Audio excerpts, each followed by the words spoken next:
Hey everyone, welcome into our latest TDR Cannabis in 5 presented by Dutchie. I'm your host, Shad Dales. Got another state story for you here today, because right now across the country, the cannabis map is looking more confusing than ever. One state is rewriting its laws, another is getting ready for full legalization, and now we've got a state looking to potentially roll things back. That's in Massachusetts. A campaign is gaining traction to repeal major parts of the state's adult use cannabis law. So today, we're going to ask the question, does this movement actually have any real weight behind it, or is this just political noise in a market that's already generated over $8 billion in legal cannabis sales since legalization first passed? So that's a big number to consider. The story was first reported by Marijuana Moment, and it's one we think deserves a closer look, because if a rollback like this can even get traction in Massachusetts, it raises serious questions about where U.S. cannabis policy is headed next. So let's get into our latest TDR Cannabis in 5 presented by Dutchie, but first, a quick word from Morgan & Morgan. Hey everyone, there's a reason smart investors celebrate when their portfolio jumps 40% in a year, just like there's a reason Morgan & Morgan is America's largest injury law firm. Think about it. When you're investing, you want the right team in your corner. The same is true if you're injured in dealing with an insurance company, and that is where Morgan & Morgan comes into the equation. Why? Well, they've got more than 1,000 attorneys in over 100 offices nationwide, and they've been fighting for people for over 35 years, and their track record is hard to ignore. Let me explain a little bit further. Case in point, in Florida, a client was offered $350,000, but walked away with $12 million.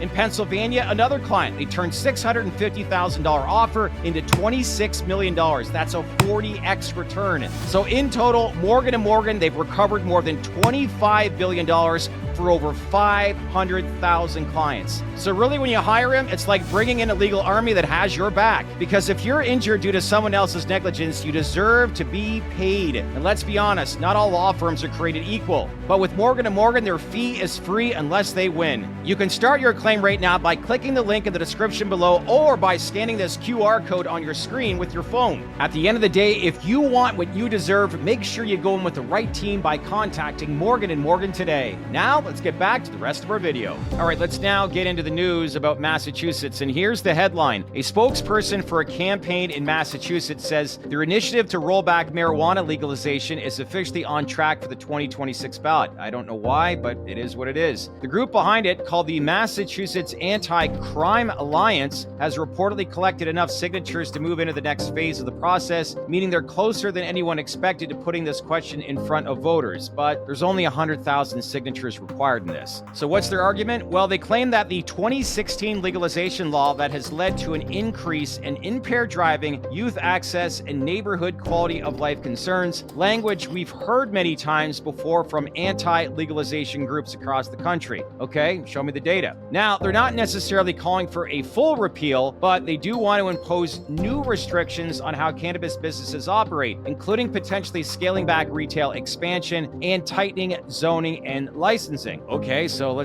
tell me a little bit more, because really, let's put this into perspective. Massachusetts has been one of the most financially successful cannabis markets in the entire country. Since adult use sales began back in 2018, the state has brought in over $8 billion in total revenue and hundreds of millions in tax income for public programs. It's also become a regional hub, attracting cannabis tourism from neighboring states that were slower to legalize. So have you factored this in? Because really, when you think about all this progress, all the amount of infrastructure now built around this industry, the idea of rolling it back seems almost impossible. And yet, the effort here is happening. Why? Well, because even after years of legalization, cannabis, as we know, still sits in a legal gray area between state and federal law, and that's left the door open for groups like this to make political noise, especially at the local level. Again, Washington, let's go. So let's face it, we have seen these stories before. Anti-legalization campaigns, they don't always expect to win. But here's the thing, they do expect to influence lawmakers and public opinion, maybe to push for stricter rules or just to slow the industry down. So if the industry is not in the pocketbooks of some of these lawmakers, you can understand why there's a lot of false information that continues to be flooded into the heads of these decision makers. Again, Washington, let's go already. And because the reason I say that, let's take a step back, because this is not just in Massachusetts. Right now, cannabis policy across the US, it feels like it's going in every direction all at once. You've got North Carolina trying to pass medical cannabis after years of delay. play. In Texas, we all know that. They're debating hemp crackdowns and THC bans. In PA, they're taking baby steps towards adult use regulation. And in Massachusetts, they're the first East Coast state to go fully legal, now flirting with a rollback. So can you imagine anyone new to this industry trying to keep track of which direction we're going? They'd be like,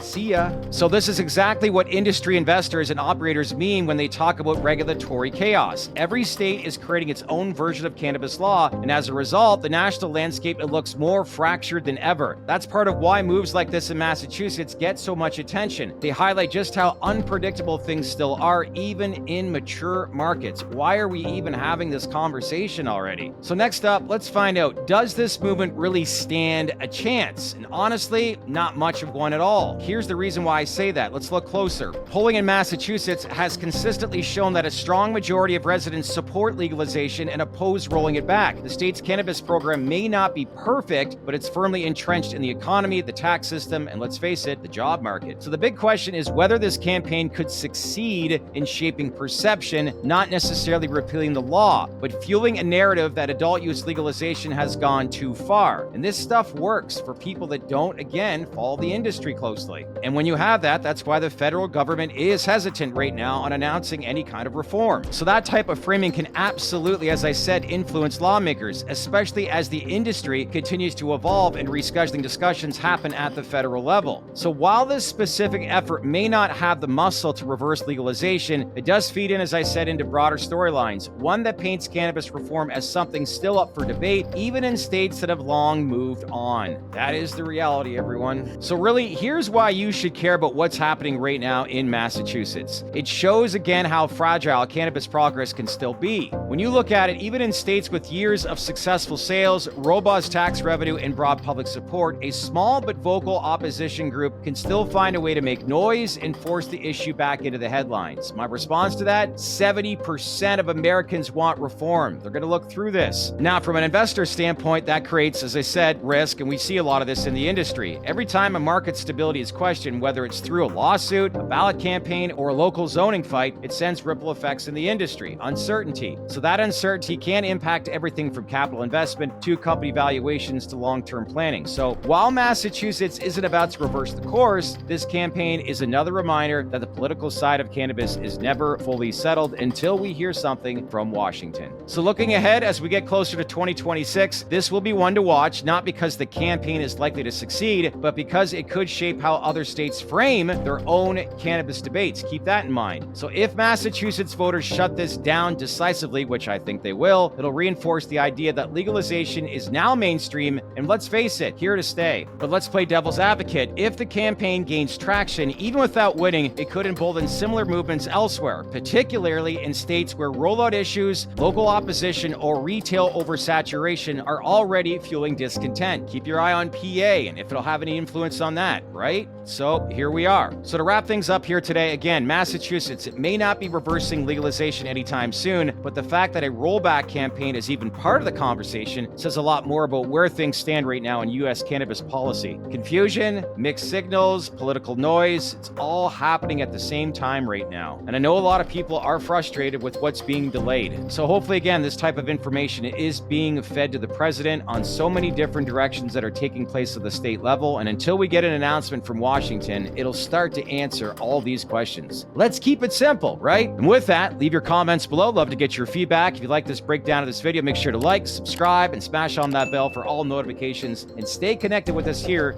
at the TDR Cannabis in 5 presented by Dutchie. I'm your host, Shad Dales. I'll see you in the next video. Stay fresh, everyone. I'll see you next time.